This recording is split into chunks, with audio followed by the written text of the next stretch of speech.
Now, so in the meantime there, then I did another 2 rows of the Z rows, and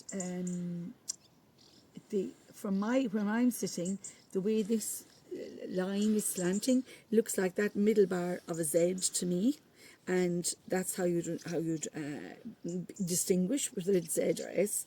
But of course down the bottom you're not going to get Z's. What you get is the S one, where so this line here, this slant, corresponds to the middle bar of the letter S. It's left sloping.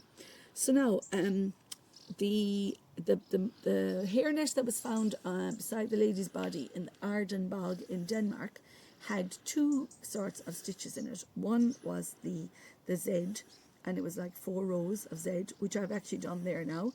1, 2, 3, 4. And then to get the S aside, to get the S sloping right under the Z, I have to do the next type of stitch, if you want to call it that, in Sprang. And the next type of stitch is, so for the Z you started from the back and came forward. Now we're going to start from the top and go back. So for the Z, the S, I'm going to take 2 back and 1 up, and then continue on with 1 back and 1 up, 1 back and 1 up, 1 back and 1 up, 1 back and 1 up, 1 back and 1 up, 1 back, 1 up, 1 back, and because I started with 2 back, I'm going to finish with 2 up, and there we are. So now I'm actually going to take out these sticks here. I'm fairly happy with that. Be careful with these bamboo skewers. They can sometimes have a tiny little splinters out of them, but this is just a sample piece to show people. I'll leave that in, and I will take out these ones here at the bottom. And then I have a safety line to open, because the twists are actually between my hand and the safety line, the twists that are going to go down to the bottom. So I'll just take this off here, and generally it opens nicely for me. I do prefer making my safety lines out of cotton.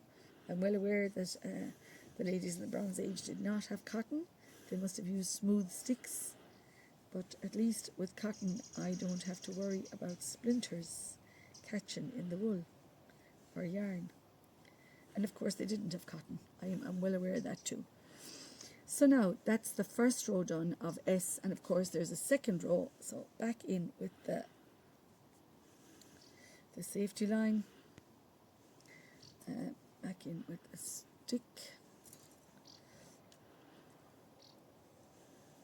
and the second row of it is, remember I said we start at the front going back for S, so this time we start with 1 back, 1 up, 1 back, 1 up, 1 back, 1 up, 1 back, 1 up, 1 back, 1 up, 1 back, 1 up, 1 back, 1 up.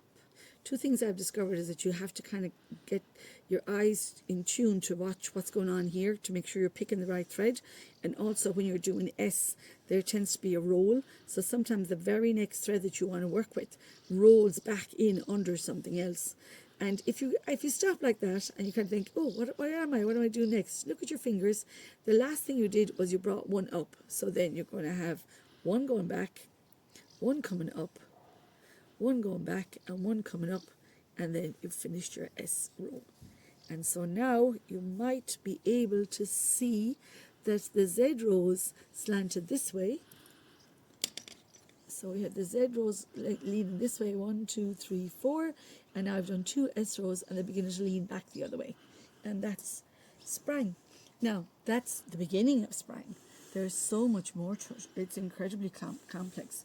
Already, still in the Bronze Age, there was another hairnet found dated to the Bronze Age, and that one had the S's, the Z's, what we call ropes, and also a chained ridge. And I'm going to be doing a chained ridge to finish off the middle of this, but this lady had done chained ridges every so often so it was like a row of chain stitch, like crochet chains across it as a decorative feature. It's really quite complicated and a lot of changes of patterns.